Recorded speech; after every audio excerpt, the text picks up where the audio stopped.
Congratulations to Louisville. Dan McDonald is a personal friend, and I'm happy for him, happy for their staff, happy for their team. They work extremely hard. They did no team, no coaching staff is more deserving. At the same time, I'm extremely proud of our team, proud of the strides our program has made. We'll be back, and we'll be better. Did you address the players after the loss? Yeah, just told them, how proud I was of them, all that we accomplished. They'll forever be champions, and that's what they'll be remembered. We're the 149th team to play baseball at Michigan, and Team 149 will always be remembered as champions. Coach, let's talk about Carmen's performance today and what it meant for the team. Well, we wanted to get out of the gate quick, and that was a 2-out, 2-run home run that was a huge lift. I mean, just lifted everybody up, pumped us up, huge boost, huge momentum. You want to come out when the opening bell rings and land a hard punch, and that's what that was. And unfortunately we weren't able to capitalize on the scoring opportunities that presented themselves throughout the rest of the course of the game until the very end there. And we couldn't hold their offense down. But Carmen's hit was huge that first inning to set the tone that way. I was hoping that was going to be a preview of more to come. Talk about what you saw from their guy today, Rogers. Well, they have dominant pitching. I mean, that's why they're the #3 national seed. They're extremely athletic, positionally. That's the fastest team that I've seen in a long time. But their pitching is they just have dominant arms. Between Funkhauser and McKay and Rogers today, I mean, they fill the strike zone up, and they've got a lot of depth and a lot of good arms, and guys with power fastballs and good breaking balls, and they got a lot of them. Their coaching staff works extremely hard. Roger Williams is in his 9th year. He's a very good pitching coach, one of the best in the country, and you can see that they recruit that type of pitching that has a lot of success. Really, for the past couple of weeks, it seems that every game you all played has basically been an elimination game. Do you think heading into today, or this game specifically, you all just kind of ran out of gas? Yeah, it looked that way. I mean, it didn't have anything to do with playing an elimination game. I mean, we've been that way, like you said, for a couple of weeks now, where it's kind of backs against the wall and fighting for our lives, and we've thrived in that situation, in that capacity. It's been a lot of fun. You play fearless. You play like you have nothing to lose, and we didn't lose today because because we played scared. We just couldn't keep up with them. But that's the type of environment that we've been in for the last couple of weeks, and I think this has been the most fun time of the year. This has been the time of the year, these last 2 weeks, that our guys have enjoyed the most. Knowing that it's kind of a win or go home situation. We end up as champions out of it in the Big Ten tournament, and we get to the championship game in the regional. I mean, it's just, there's a level of toughness there within our team that as we keep building and keep growing, that toughness and those intangible skills will make us even stronger. Carmen, you've been amazing all year, not only in league play, but here at the regional too. Can you just kind of talk about the year for yourself and the regional as well? Yeah, it's been a very fun year for sure. I've enjoyed a lot of it, and I can't thank my teammates enough for getting on base all the time and me just doing my job and playing my role and just bringing them in. I can't thank them enough, and I wouldn't have had the season probably I had without them. So it's been a lot of fun, and like I said, I can't thank my teammates enough for doing what they do. Coach, talk about your pitching and what you had hoped to get out of the guys early today. Yeah, we knew we were going to try to piece it together a little bit, and it was going to be a little bit of a whole staff day. Our #2 starter, Ryan Newtoff, is out. He spent the weekend in the hospital, unfortunately. He got very sick on Thursday night and had to be admitted, and so we were without him. So we were down an arm, but we were just hoping to to try to keep him off balance and run some different looks at him. And sometimes that's tough when you can't get in a rhythm off one guy and you got to face 5, 6 different pitchers in a game. Unfortunately, that just didn't work out that way, and it's credit to their team. They play very fast. The speed of that lineup 1 through 9 is very good. It's a team that when they put pressure on you and you don't get an out on the bunt and they go first to third every single time there's a hit and they're on first base. I mean, it adds up. All those extra 90s add up, and it ends up being a lot of runs scored. So, we just had too many mistakes today, and that they took advantage of, and they were able to score a lot of runs. They've won 11 in a row in the NCAA tournament here. Just talk about the atmosphere and what Great makes it a good atmosphere. setting. This is the kind of the atmosphere that you want to be a part of. I think, city of Louisville, the school, great fans. You can see it. Classy, is how I would describe it. They stand up and they clap with 2 strikes and 2 outs. They're into the game. They cheer for the other team if there's a great play, like the web gem catch Carmen makes in the bottom of the 8th inning. It's a classy group of fans. And when you got 5,000 of them all together, it's certainly a home field advantage, and you can feel that and you can see that. And they were great in last night's game, and they were great today.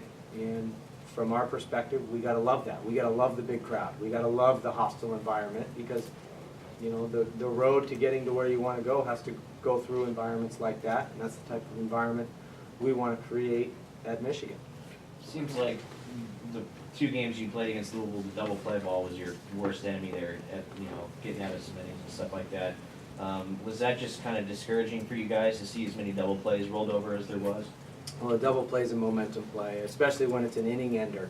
The inning-ending double play, you're sprinting off the field, you get the momentum back in your dugout to help you offensively. So, yeah, I mean, when you got scoring opportunities, especially with, bases loaded there and we hit into the double play, or then first and third in the other inning we hit into the double play, I mean, you take advantage of those, who knows what can happen.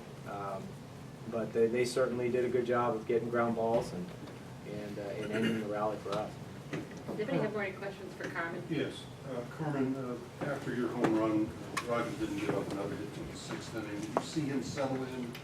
And while you're on deck during the 6th inning, you changed on the ground out the play. You think that took some weather? I'm sorry, could you repeat that actually at the end there? I heard the beginning. Rogers didn't give up a hit until the 6th inning Right. after your home run. Mhm. Could you see him settle in, and then you're on deck when that 6th inning ends with the double play? Was that a deflating experience? Yeah, I mean, we're always a high energy team, and we always try and keep the momentum on our side no matter what happens. I don't think I saw any life really get out of us, or we were lifeless. And yeah, I did see Rogers. He did settle in after my hit, and he was throwing strikes, throwing his off speed for strikes, getting guys off balance, pitching to contact, and that's just how the pitching staff is at Louisville, and as him as a pitcher. So, I didn't see any life out of us really.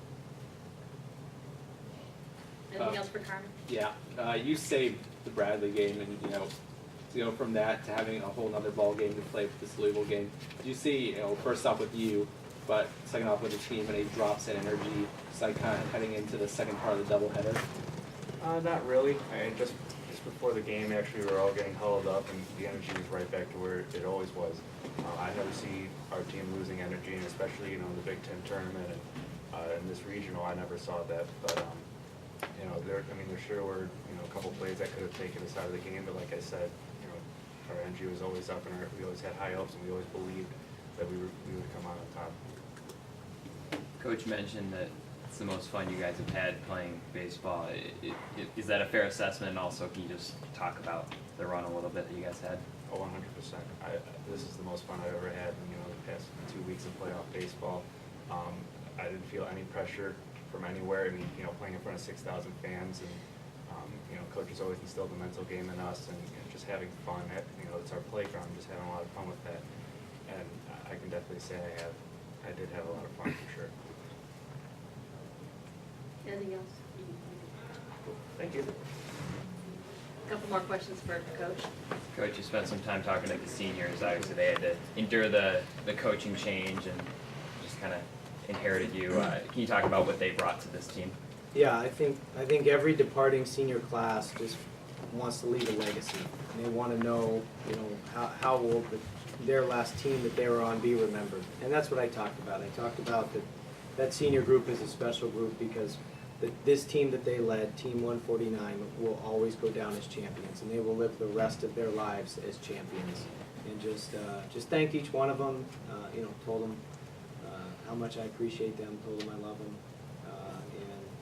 We'll put up all of this into perspective later, but really just wanted to let them know that even though the game's over and we lost, on a bigger picture, what they've accomplished this year and what these last 2 weeks have meant for the history books, can't be understated. Coach, Devin Harrison, the shortstop for Louisville, was the most outstanding player this weekend. He's a guy who kind of struggled hitting this season. Was that surprising to you, hit him at the plate? And what did you see out of his game this week? Well, he's extremely athletic. He was heavily recruited. He's a really good player. He's a tremendous defensive player. And it looked like he found his stride offensively this week. Game 1 he goes 4 for 4, and just the confidence that he had going into this regional, you could just see it. You could see in his body language and his presence in the box. He's a special player, and he's going to be. You can tell he's going to be a catalyst for Louisville baseball and a future leader within this team. And that's a great individual award for him. He certainly is deserving of that recognition. Had an incredible weekend to play. Eric, you talked about their pitching and you talked about their speed. I mean, being in the Super, were you surprised, A, they were a 3 seed, and is this a team that, in the end, can be there in Omaha? Yeah, no question. No, I'm not surprised that they're a 3 seed at all. You don't go 25-5 in the ACC and set the ACC record for wins in the regular season unless you're an elite team. And I've known Coach McDonald. Dan and I have been friends for a long time. He was the recruiter for Ole Miss and I was the recruiter for Vanderbilt. We'd share hotel rooms on the road in small towns all over the country. And so he and I are friends, and just knowing him and knowing what he's all about and his Christian faith and the type of guy he is and the husband he is and the father he is, there's no surprise that he's got a program that is achieving at the highest level of college baseball, and no surprise that he's regarded as one of the best college baseball coaches in the nation. So, that alone is one thing, and then the team that they've got, with the elite pitching, with the elite defense, with the team speed, with the ability to put pressure on another team at any time, that's going to be a tough team to beat.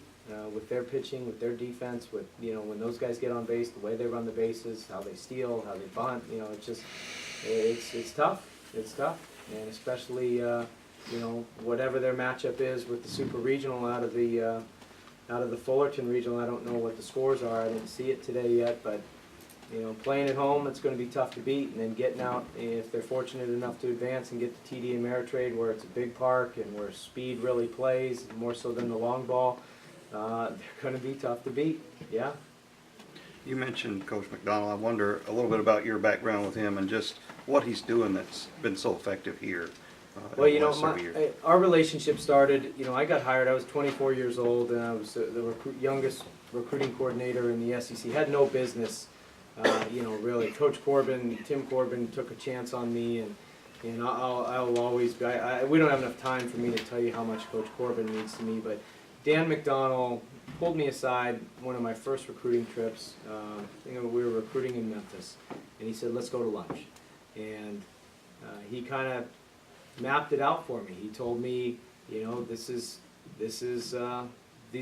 are some tips of how you can be really successful doing this. These are some tips of, what you can avoid. You don't want to, be one of those guys that, goes to these showcases and he ends up in a conversation and, you miss, it's just little things, that's not important. What was important is that he reached out. And I was just some young coach, with no experience, and he reached out to me and, put his arm around me, took me under his wing a little bit on the road, and told me, reiterated a lot of the same things that Coach Corbin said, with his experiences being a recruiter. And, so I instantly could recognize that this guy's genuine, this guy's got a high level of integrity, this guy's all class. And we just developed a friendship, and he and I, we'd be workout buddies in the morning, and, we'd share hotel rooms on the road, and, he was the only assistant coach in the SEC I invited to my wedding, put it that way. He's a great guy. Louisville's lucky to have him. Do you, when the batch changed, he sort of, kind of changed the way that he was going to win games, small ball, bunt, steal, play great defense and stuff like that, and that's more widespread now, but do you feel like he was sort of innovative in the way the new college baseball game is played now? Yeah, and that's also him too. That's the player he was, and I think he likes that. He was a stolen base, speed, pressure guy. Handle the bat, short game. Incredible skills. Good defender. Got to Omaha out of the Citadel.